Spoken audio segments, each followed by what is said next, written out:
Lá em Eclesiastes, capítulo 5, por favor.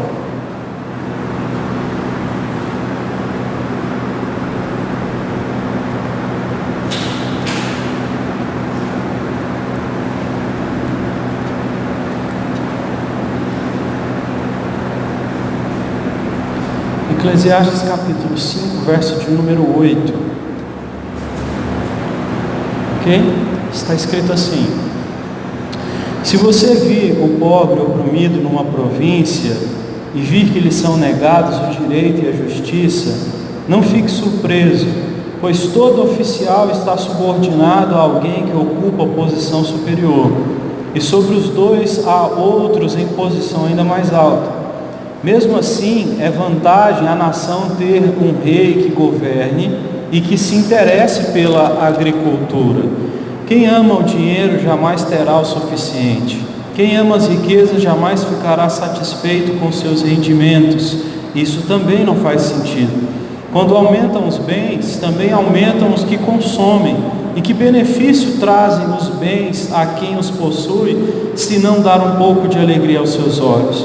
O sono do trabalhador é ameno, que coma pouco, quer coma muito, mas a fartura de um homem rico não lhe traz tranquilidade na hora de dormir. Há um mal terrível que eu vi debaixo do sol: riquezas acumuladas para a infelicidade do seu possuidor. Se as riquezas dele se perdem num mau negócio, nada ficará para o seu filho que lhe nascer. O homem sai nu do ventre da mãe e, como vem, assim vai. De todo o trabalho em que se esforçou, nada levará consigo. Há também outro mal terrível: como o homem vem, assim ele vai. E o que obtém de todo o seu esforço em busca do vento? Passa toda a sua vida nas trevas, com grande frustração, doença e amargura. Assim, descobri que para o homem o melhor e o que mais vale é comer, beber e desfrutar o resultado de todo o seu esforço que se faz debaixo do sol, durante os poucos dias de vida que Deus lhe dá, pois esta é a sua recompensa. E quando Deus concede riquezas e bens a alguém e o capacita a desfrutá-los, a aceitar a sua sorte, a ser feliz em seu trabalho, isto é um presente de Deus. Raramente essa pessoa fica pensando na brevidade da vida, porque Deus mantém ocupado com alegria no coração. Vamos fazer uma oração então. Senhor nosso Deus, pedimos a Ti que o Senhor fale conosco, abençoe as crianças que vão aprender agora na aula. Ó Deus, abençoe nós que estamos aqui reunidos diante da Sua palavra, perdoe os nossos pecados, prepara o nosso coração e a nossa mente para a semente da Tua palavra, abençoa as nossas casas, as nossas famílias, dai-nos saúde e força, Pai, para pregar a Sua palavra, para influenciar positivamente as pessoas sempre, porque nós devemos sempre, ó Deus, ser propositivos em trazer o bem, e o bem é o Senhor é a verdade, a bondade, a vida, tudo está em Ti, e quando estamos contigo, então temos essas coisas à nossa disposição. Que a palavra do Senhor fale aos nossos corações e que nós sejamos abençoados no nome de Jesus. Amém. Amém? Bom, então a minha proposta o tema da mensagem é pensando com Deus. Vamos pensar com Deus algumas coisas aqui. Porque você, quando olha o livro de Isaías, no capítulo 1, no verso 19, Deus ele chama o profeta e diz assim: venha e vamos sentar, vamos bater um papo, vamos ter uma conversa. Ainda que os seus pecados sejam vermelhos como a escarlata, eu sou o Senhor que perdoa. Ainda que seus pecados sejam vermelhos como o carmesim, eu posso purificar e deixá-los brancos como a lã. E ali então o Senhor propõe uma conversa e vai falando com ele. Eu vejo que a palavra de Deus, ela nos traz uma proposta de nós aprendermos a pensar com Deus. E olha só que interessante isso, fique com a sua Bíblia aberta. No capítulo 5, Salomão começa falando sobre o temor a Deus, o temor que um ser humano deve ter a Deus. É como se ele tivesse entrado dentro do templo do Senhor, do santuário, né? E tivesse então feito as suas orações. Então ele deixa conselhos.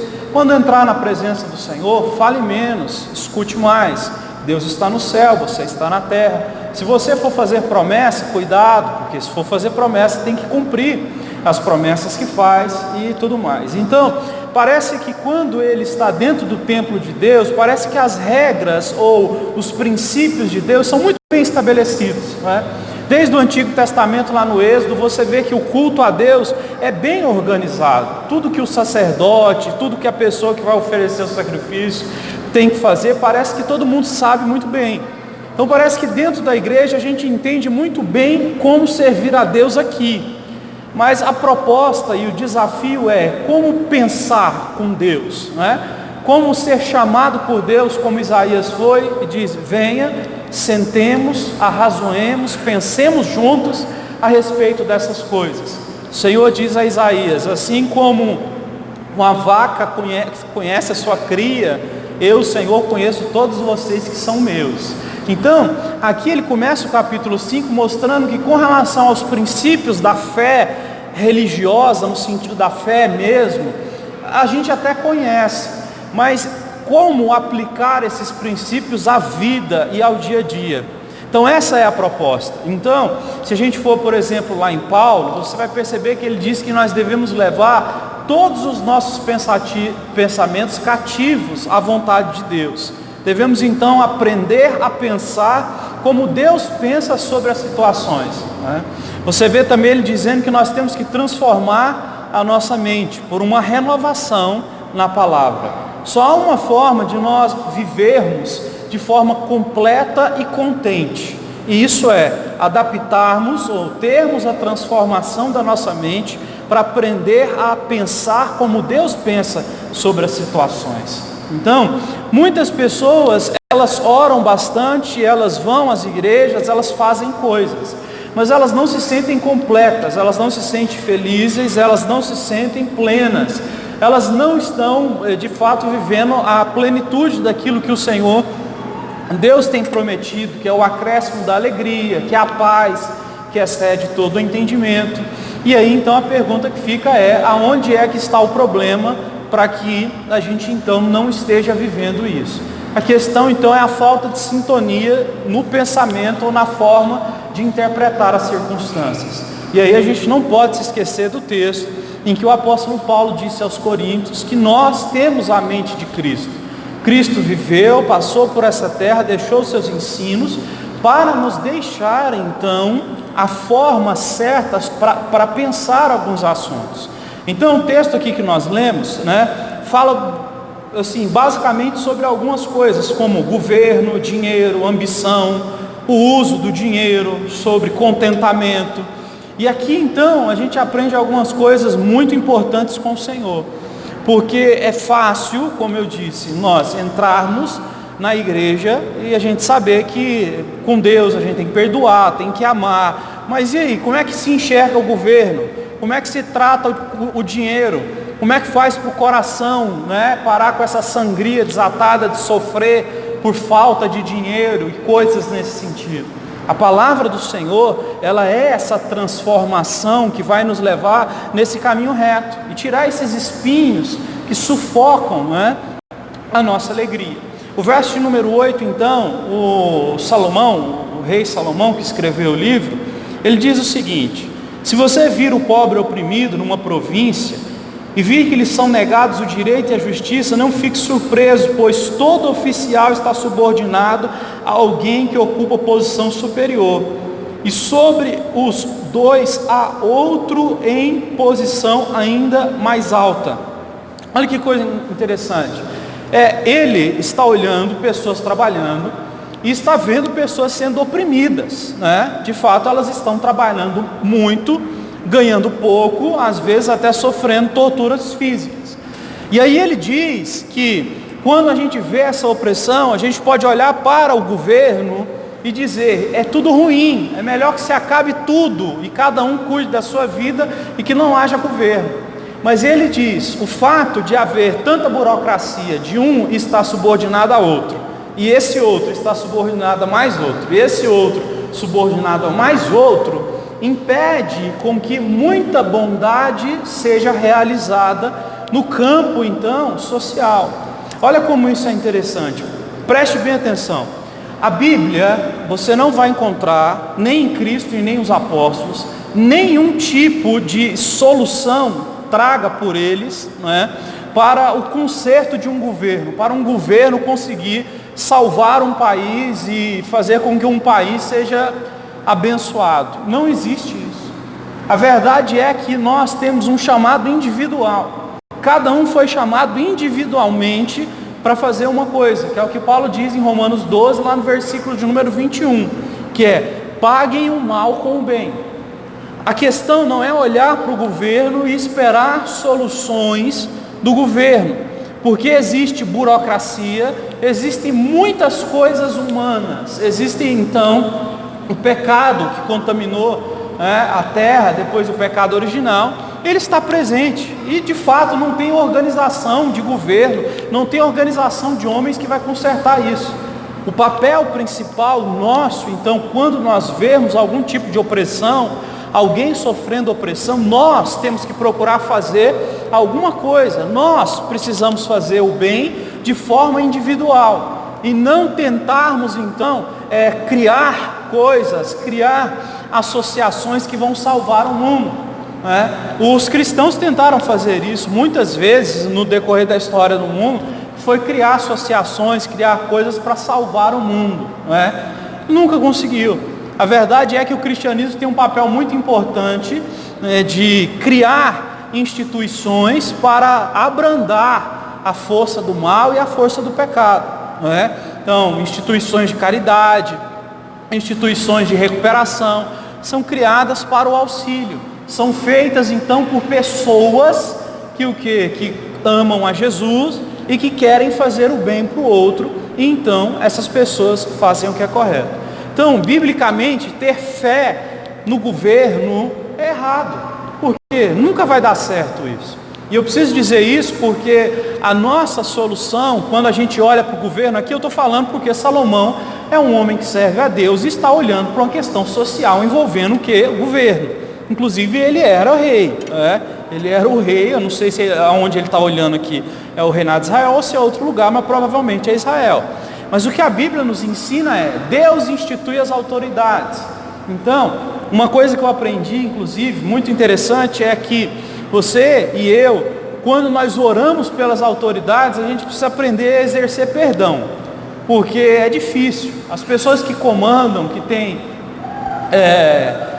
posição alta em governo, elas fazem muita coisa errada. E a Bíblia diz que nós devemos orar por essas pessoas, para que Deus possa conceder paz para todos, para que essas pessoas que estão no poder tomem decisões sábias. Quando a gente ora, então, nós temos que exercer perdão, porque eles fazem tantas coisas que nos deixam tão indignados, e às vezes a nossa indignação é tão grande que nós não oramos. E se a gente pensa em orar, a gente tem raiva e nem ora. E a verdade é então que orar pelas lideranças, pelo governo, é exercer perdão. E esse é o chamado cristão. Nós somos chamados então para exercer o nosso papel individual no que a gente pode fazer, ajudando quem está sendo oprimido, e somos chamados para orar pelos governantes. Porque olha o que ele diz, porque mesmo ele notando toda essa opressão, ele diz no verso 9: mesmo assim, é vantagem uma nação ter um rei que a governe e que se interesse pela agricultura.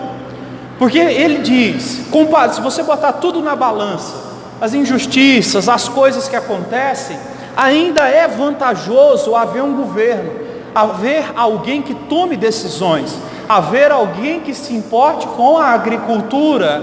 No caso aqui, nessa época, era a principal fonte de renda que existia em Israel na época, Então, existem algumas coisas na nossa vida que, se você for olhar e for pesar na balança, elas vão ser mais positivas do que negativas. Mas como nós temos a tendência de sempre pensar de forma espiritual, a gente sempre acha que com Deus é tudo 100% bom e nada é ruim. E aqui Salomão simplesmente está dizendo: vai existir opressão, sim, existe burocracia, pessoas umas subordinadas às outras, mas vale a pena ter um governo, porque um governo pode trazer direção, por mais que a gente não goste e veja que muita coisa mal feita é feita, ainda existem coisas boas que são feitas pelos governantes. Então nós precisamos orar por essa gente, para as melhores decisões serem tomadas, e precisamos orar também, então, como ele diz aqui, pela economia. É interessante então que ele dizer que é uma vantagem você ter um governante que pensa, não é, tanto na direção quanto na economia de uma nação, porque isso faz com que a nação seja protegida e possa avançar. Então, quando você for pensar em política, for pensar em governo, quando você for exercer o seu papel espiritual nisso, ore para que Deus abençoe os governantes com boas decisões e abençoe eles com estratégias para que a economia possa crescer. Então a gente está vendo aqui um homem que foi muito sábio, o rei de Israel, dando esses conselhos para nós. Bom, aí ele vai no verso 10 então, e ele vai entrar em outro tema. Ele diz o seguinte: quem ama o dinheiro jamais terá o suficiente.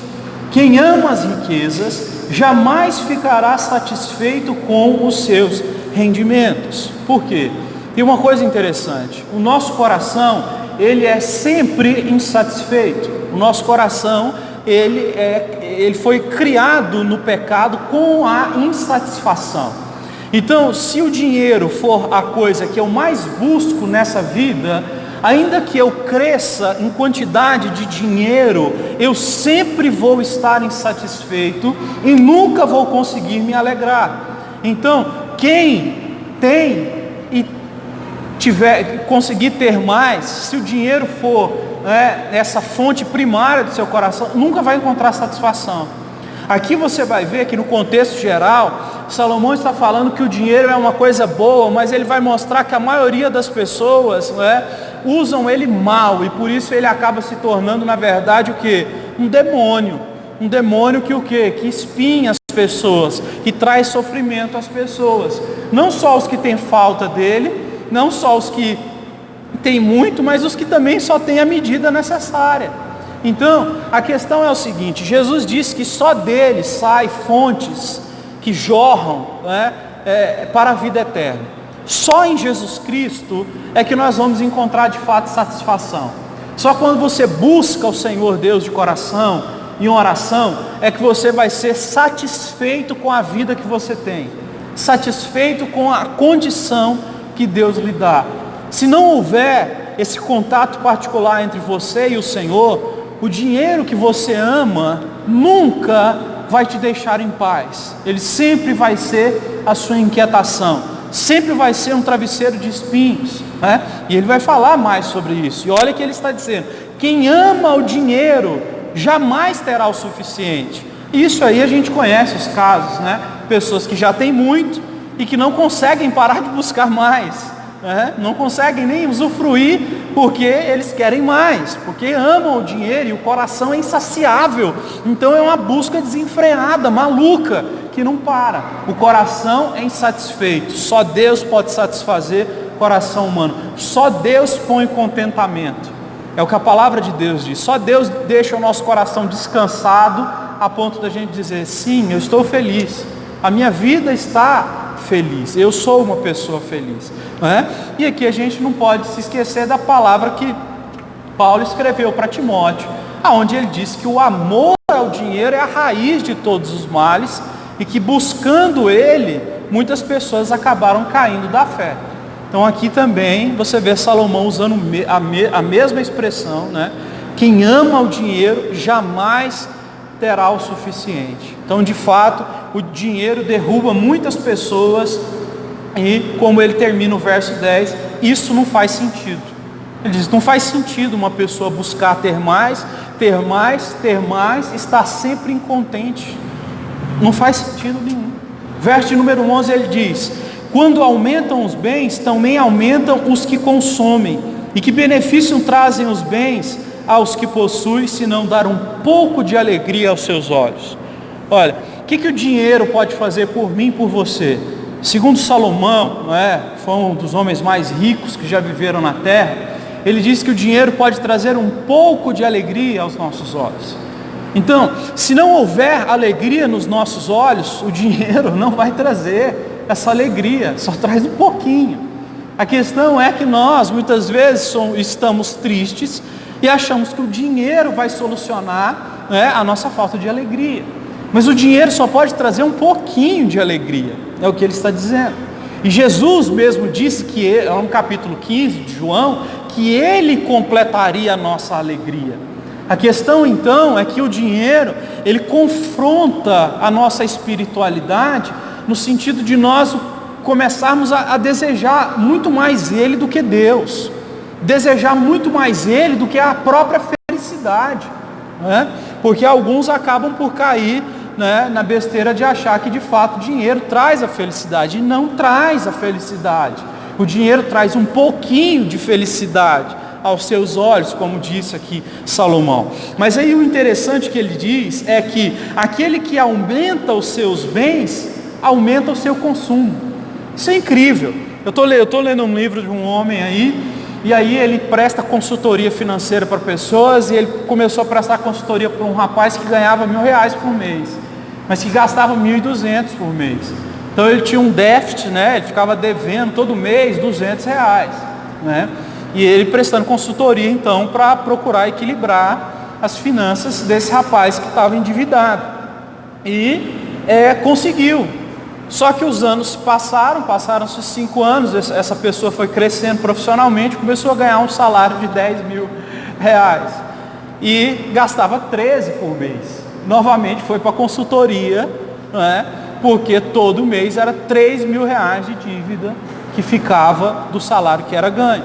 Por quê? Porque esse rapaz que começou a ganhar mais, agora ele tinha que sair com os amigos do trabalho, que ganhavam muito mais que ele há muito mais tempo, e ele ia em restaurantes caros, comprou carro mais caro, comprou casa em lugar melhor, e essas coisas todas, e o consumo foi aumentando. E isso é natural, você já percebeu? Tem pessoas que ganham 2.000, elas recebem uma promoção para ganhar 3.000, no outro mês elas já aumentam o quê? O seu nível de vida. Não, agora eu ganho 3. Não consegue se contentar, é o que ele está dizendo. Então, quando aumenta o que ganha, a pessoa já quer aumentar o seu patamar de vida, né? E esse é o grande problema, né? E é interessante uma coisa, porque o dinheiro, quando domina o coração de uma pessoa, faz com que essa pessoa sempre use o dinheiro de forma irracional. É por isso que a gente fala, a fé cristã, ela é racional. E você vai perceber que todos os pecados que nós cometemos, eles fogem à razão, e eles entram no âmbito das emoções desenfreadas, né? Da animalidade, de agir por instinto, de impulso, e aquela coisa toda. Todo dia 5 você pode ir nas lojas aí que está de liquidação, né? Porque o marketing, as pessoas que trabalham com marketing de vendas já sabem, né? No dia que caiu o dinheiro, fala que tem promoção, inventa alguma coisa que a galera vai comprar, mesmo que não estiver precisando, né? E esse consultor lá fala, você ter dinheiro é muito mais importante do que você ter coisas. Só que as pessoas, quando elas têm o dinheiro, elas querem comprar coisas, né? É um sentimento de pertencimento, aquele negócio, para mostrar que eu tenho, para mostrar que eu posso andar nesse nível, para mostrar que eu posso estar no nível dessas outras pessoas, para mostrar que eu posso ser aceito, não é? Então Salomão percebeu isso aqui há quase 3.000 anos atrás, quando ele disse que as pessoas, quando aumentavam um pouco os seus ganhos, já aumentavam, já queriam aumentar o seu consumo, e isso não fazia sentido nenhum, porque na verdade o pouco de alegria que esse dinheiro poderia trazer aos olhos era perdido, porque a vida ficava na mesma. Se a pessoa ganha 2 e se endivida porque gasta mais, e ela é promovida a 3 e já quer subir o patamar, nem essa pequena alegria ela vai ter mais, né? Se ganhava 2 e ficava devendo 200 e agora começa a ganhar 3, fica no mesmo patamar de vida, né? Não vai ter mais dívida, ainda vai ter mais dinheiro para que você possa então construir, fazer as coisas, né? Guardar, investir, fazer o que for. Então, Salomão está deixando isso aqui muito claro. E aí ele diz no verso 12 o seguinte: o sono do trabalhador é ameno, quer coma pouco, quer coma muito, mas a fartura de um homem rico não lhe traz tranquilidade para dormir.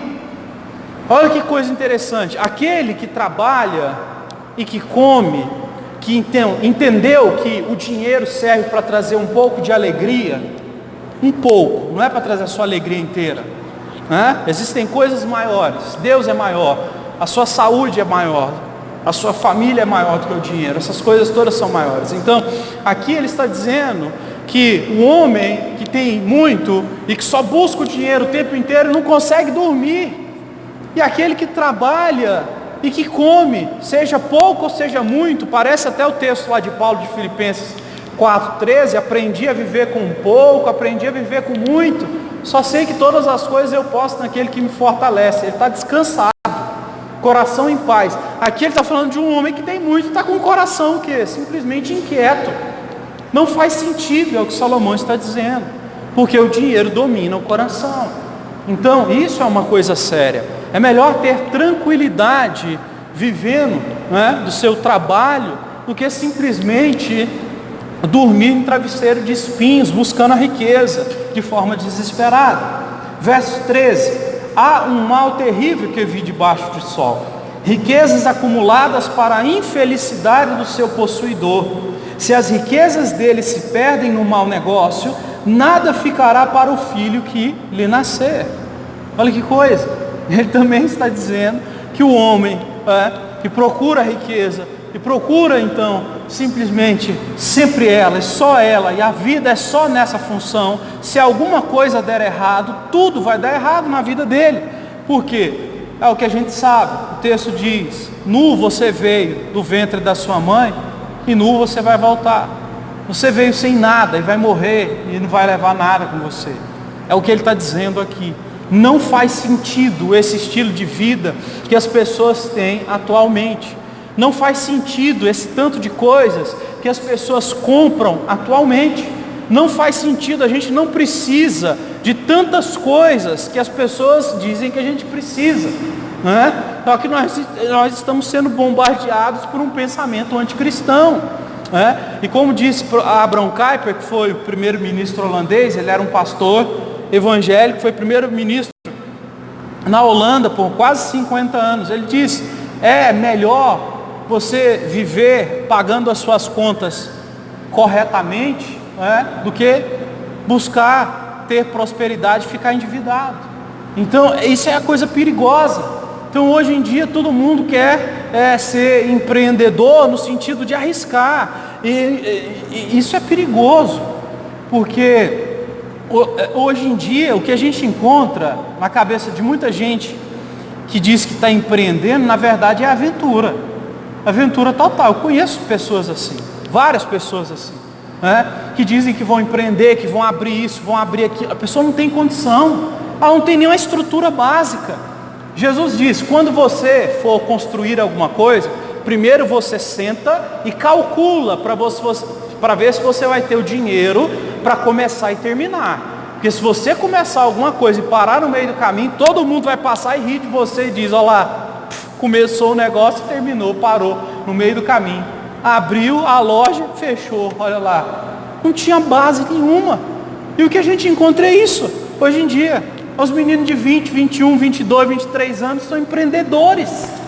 O que eles têm? Tem nada, nada, não tem nem como começar. Eles são empreendedores, e não querem trabalhar, porque eu não quero trabalhar para os outros. Então parece que a galerinha está saindo da faculdade, ou se não entrou na faculdade, com esse pensamento, que já está resolvido, que você não precisa de ninguém, não precisa trabalhar para ninguém, que você vai se autossustentar e tal, você é um empreendedor. Isso é perigosíssimo, porque isso na verdade só vai trazer inquietações, angústias, uma série de coisas que são desnecessárias. Por quê? Porque diz aqui o texto, Salomão disse também lá em Provérbios que é um grande privilégio o pai que deixa herança para os filhos.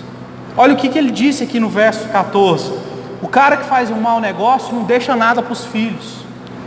Isso, hoje em dia, tem gente que tem esse pensamento: sei lá o que, meu pai e minha mãe não deixou nada para mim, meus filhos vão ter que correr atrás. A Bíblia diz que é um privilégio os pais conquistarem para deixar para os filhos. Isso é um pensamento que todo pai e toda mãe deve ter. Agora, ele pergunta: como que uma pessoa que vive nessas aventuras vai fazer uma coisa dessa?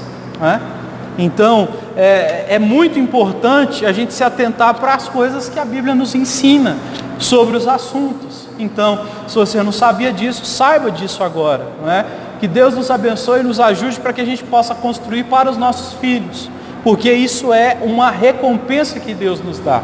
Isso é algo maravilhoso. Verso de número 15, a gente já falou, o homem sai nu do ventre da mãe e nu ele vai voltar também. De todo o trabalho que ele se esforçou, nada ele vai levar consigo. Verso 16, ainda vi outro mal, como o homem vem, assim vai, e o que obtém de todo o esforço em busca do vento. Aqui ele está falando da mesma coisa. A gente nasce, a gente morre. Do que adianta viver só pensando em dinheiro? Se a gente vai, sabe, a gente vai embora, né? Na mesma pegada, verso 17. Passa a sua vida nas trevas com grande frustração, doença e angústia. Então, o dinheiro, quando ele é um Deus no coração da pessoa, e faz ela viver todos os dias da vida dela angustiada, frustrada, na busca por esse dinheiro, ela não entendeu o que é o dinheiro, ela não entendeu que na verdade o dinheiro é um servo para nós, o dinheiro tem que nos servir, né? Nós somos mordomos de Cristo e o dinheiro inclusive é um dom que Ele dá. E aí essa aqui é a parte mais importante, que ele vai fechar o texto, e aqui é nela que a gente vai. Verso 18. Assim descobri que para o homem o melhor e o que mais vale a pena é comer, beber e desfrutar de todo o esforço que se faz debaixo do sol durante os poucos dias de vida que Deus lhe dá, pois essa é a sua recompensa. Olha o que Salomão está falando sobre o dinheiro. O dinheiro é para que você trabalhe e use ele na medida do normal. A questão é que o povo está ficando louco, as pessoas estão ficando loucos na questão da ostentação. As redes sociais estão destruindo a pureza do coração das pessoas. Gente que nunca se interessou por uma coisa começa a se interessar, sabe? A ostentação é um pecado e é algo que deve ser largado. O mesmo Salomão que fala que a gente tem que trabalhar e viver bem, comer tranquilo, desfrutar tranquilo, é o Salomão que diz que o quê? Que nós devemos trabalhar e que nós vamos deixar alguma coisa para os nossos filhos, e que nós vamos deitar para dormir e vamos conseguir dormir, porque nós estamos fazendo o que é certo. Trabalhar honestamente lhe dá a oportunidade de você ter o que comer, ter o que vestir, ter aonde dormir, ter a condição de quê? De programar o seu futuro, o futuro dos seus filhos, o futuro da sua família. Deus concede essa dádiva aos homens. Olha o que Salomão diz aí, verso 19. E quando Deus concede riquezas e bens a alguém e o capacita a desfrutá-los, sorte a ser feliz em seu trabalho, isso é um presente de Deus. Aqui ele diz o que é dom de Deus. O dom de Deus é você aceitar a medida que o Senhor te deu. O que Ele lhe concedeu hoje é uma riqueza. E quando você usa essa riqueza para que você possa então comer, né, desfrutar, ter a sua família, né, e aceita a sua felicidade, sem ficar na angústia desenfreada do enriquecimento, você recebeu um presente de Deus, ou um dom de Deus, que é o que? Ser feliz. Ser feliz é mais importante do que ser rico, e isso é um dom que Deus dá. E esse é um dom que Deus dá, segundo o texto aqui, se a gente discorrer o texto, é um dom que Deus dá para quem aprende a lidar com dinheiro. Se a gente não aprender a lidar com dinheiro, a gente não vai conseguir encontrar felicidade, porque ele vai nos derrotar e nos destruir. E eu vou te dizer mais, você não vai aprender a lidar com dinheiro só consultando especialistas financeiros. Você vai precisar aprender a lidar com dinheiro em oração, pedindo para que Deus possa extrair do seu coração tudo aquilo que é pecaminoso. Nós precisamos orar pelo nosso coração e dizer: Senhor, o meu coração tem sido demasiadamente ambicioso, tem sido demasiadamente avarento, tem sido demasiadamente inquieto, tem sido demasiadamente inquieto e coisas nesse sentido. Nós precisamos orar pelo nosso coração, para a gente receber esse dom da alegria, A gente precisa ser feliz, sabe? Então assim, é triste porque hoje, nesse momento agora, deve ter muita gente ao redor dessa Goiânia chorando por causa de dinheiro. Chorando dizendo que, se eu tivesse aquilo, se eu pudesse fazer isso, se eu pudesse conquistar aquilo. E isso não é felicidade. Não é assim que se encontra o que Deus promete. Nós precisamos orar pelo nosso coração. Quando o nosso coração começar então a nos acusar nesse sentido de que a nossa tristeza é a falta do dinheiro, a gente precisa ir para a oração e aprender a se contentar com o que Deus nos deu. A medida que Deus nos dá é a medida perfeita para nos dar alegria. E Ele sabe a hora certa de subir essa medida, Ele sabe a hora certa de descer essa medida. Deus é o Senhor, Ele é soberano para cuidar de nós e nos abençoar. Seja satisfeito, seja grato, receba esse presente de Deus. Isso é uma dádiva, a gente precisa aprender a orar sobre isso. Verso número 20. Raramente essa pessoa fica pensando como a vida é breve, a brevidade de sua vida, porque Deus mantém essa pessoa ocupada com alegria no coração. É isso que ele termina dizendo. Então, quando Deus nos chama para sentar e pensar sobre o dinheiro, Ele nos chama para que a gente possa ser grato. Seja grato pelo que você vive e tem hoje, certo? E abandone esse desejo desenfreado e maluco por essas coisas. Vamos orar ao Senhor e pedir que Ele nos dê um coração na conformidade da vontade dEle. Senhor, o que o capítulo 5 me ensina, a forma como o Senhor quer transformar a minha mente, segundo o capítulo 5, transforma hoje e tira de mim as insatisfações, me dá alegria, porque eu sei que isso sim vai me trazer contentamento, e eu vou parar de ficar pensando que a vida é ruim, que a vida é breve. Eu vou ficar com o coração alegre. Isso é um dom de Deus. Amém? Vamos orar então. Você pode se colocar de pé, por favor?